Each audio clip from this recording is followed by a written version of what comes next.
ભરૂચના જેવી મોદી પાર્ક નજીક નગર સેવા સદન દ્વારા કચરો ઠાલવવાના આક્ષેપ સાથે સ્થાનિકોએ વિરોધ પ્રદર્શન કર્યું હતું, ત્યારે આ મામલે નગર સેવા સદન દ્વારા સ્પષ્ટીકરણ કરવામાં આવ્યું છે.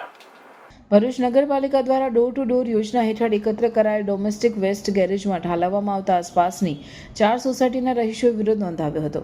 કચરા અને તીવ્ર દુર્ગંધને કારણે સ્થાનિક રહેવાસીઓ પરેશાન થઈ રવિવારે રામધૂનના કાર્યક્રમ સાથે તંત્રને જગાડવાનો પ્રયાસ કર્યો હતો. સ્થાનિક રહીશોનું કહેવું છે કે દરરોજ અહીં લાવતા કચરામાંથી દુર્ગંધ ફેલાઈ રહી છે. આસપાસ રહેતા વરિષ્ઠ નાગરિકો અને બાળકો માટે આ સ્થિતિ અસહનીય બની ગઈ છે. સ્થાનિકોના રોષ સામે નગરપાલિકાના ચીફ ઓફિસર હરીશ અગ્રવાલે સ્પષ્ટતા કરી છે કે તંત્ર નાના વાહનો દ્વારા એકત્ર કરેલો ઘરેલું કચરો અહીં લાવીને મોટા વાહન દ્વારા અંકલેશ્વરના ટ્રીટમેન્ટ પ્લાન્ટ સુધી મોકલવામાં આવે છે. આ સમગ્ર પ્રક્રિયા દરમિયાન દુર્ગંધનાશક કેમિકલનો છંટકાવ પણ કરવામાં આવે છે. નગરપાલિકા દ્વારા ગેરેજ ઉપર કોઈ પણ પ્રકારની ડમ્પિંગ સાઇટ ઊભી કરી નથી. ડમ્પિંગ સાઇટ એને કહેવાય કે નગરપાલિકા કચરો લાવી અને ત્યાં ઠલવે અને લાંબા સમય સુધી એ કચરો પડેલો રહે એને ડમ્પિંગ સાઇટ કહેવાય. ભરૂચ નગરપાલિકા દ્વારા ભરૂચ નગરપાલિકાનો જે કચરો ઉત્પન્ન થાય છે એના પ્રોસેસિંગ માટે અંકલેશ્વર ખાતે એટલે કે લગભગ અહીંથી 25 થી 30 કિલોમીટર દૂર એક પ્રોસેસિંગ પ્લાન્ટ તૈયાર કરેલ છે અને અત્યારે નગરપાલિકાનો જે કોઈ કચરો ઉત્પન્ન થાય છે એ કચરો મોટી ગાડીઓ ડમ્પર અને હાઈવામાં ભરી અને પ્રોસેસિંગ પ્લાન્ટ ઉપર મોકલવામાં આવે છે. નગરપાલિકા દ્વારા નાની ગાડીઓ મારફત ડોર ટુ ડોર કલેક્શન કરવામાં આવે છે. જે કચરાનું એ નાની ગાડી ત્યાં ગેરેજ ઉપર લાવી અને એ ત્યાં ખાલી કરી તરત ને તરત મોટી ગાડીમાં ભરવામાં આવે છે. ત્યાં કોઈ કચરો ડમ્પ કરવામાં આવતો નથી અથવા તો કોઈ કચરો પડી રાખવામાં આવતો નથી.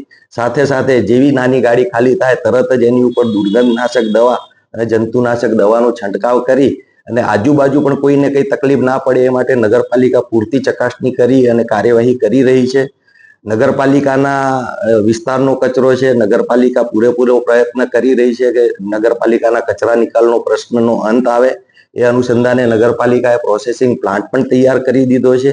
તો આ કાર્યમાં આજુબાજુના રહીશોને પણ અમારી વિનંતી છે કે બિનજરૂરી મુદ્દો ઉત્પન્ન ના કરે અને નગરપાલિકાના આ કાર્યમાં સહકાર આપે. નગરપાલિકા એમની સાથે જ છે. એ લોકોને કોઈ તકલીફ ના પડે એની નગરપાલિકા સતત ધ્યાન રાખી રહી છે અને રાખશે. કંકોત્રીનું થઈ ગયું, મંડપનું પણ થઈ ગયું, હલ્દીનું થઈ ગયું, સંગીતની ઇવેન્ટનું પણ થઈ ગયું, કેટરિંગનું થઈ ગયું, ઓલમોસ્ટ બધું ડન છે. હવે બાકી રહ્યું છે તો લાણી. પણ મમ્મીની સ્પેશિયલ ડિમાન્ડ છે કે લાણી તો સ્ટીલની જ હોવી જોઈએ. સ્ટીલના વાસણ બે તો ફાટી જાય છે. અરે ટેન્શન કેમ લે છે? નર્મદા ઇન્ડસ્ટ્રીઝ છે ને, જ્યાં અનબ્રેકેબલ અને સ્ટાન્ડર્ડ ક્વોલિટીના સ્ટીલના વાસણ મળી જશે. તમારા ઘરે કોઈ પણ પ્રસંગ હોય એને લગતી ખરીદીનો સામાન અહીંયા મળી જશે. કન્યાદાનનો સામાન, ડિનર સેટ, કાસાના વાસણ, પૂજાપાનો સામાન બધું જ હોલસેલ ભાવે મળી જશે. અને અહીંયા દરેક વસ્તુ ક્વોન્ટિટીમાં મળી જશે વિથ ગેરંટી. અને એટલું જ નહીં, તમે બહારગામ જવાના હોય કે વિદેશ જવાના હોય અહીંયા ટ્રસ્ટેડ કંપનીની મજબૂત ટ્રોલી બેગ પણ મળી જશે. અને હા, ટ્રાયપ્લાય વાસણો, ઇલેક્ટ્રિક ઇન્ડક્શનના 3 લેયર વાળા તમામ વાસણો બહારગામ લઈ જવા અને મોકલવા માટે પણ મળી જશે. અને એ સિવાય કોઈ પણ રેસ્ટોરન્ટ, હોટલ અથવા લારી સ્ટાર્ટ કરી રહ્યા હોય તો અહીંયા સેટઅપ માટે A to Z આઇટમ મળી જશે.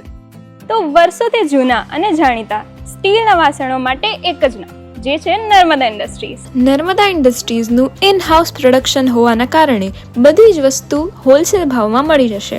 અને અમે તો અમારી શોપિંગ કરી લીધી છે, તો તમે પણ આજે જ મુલાકાત લો Narmada Industries. C1 2425 2679 GIDC near Narmadanagar Bharuch.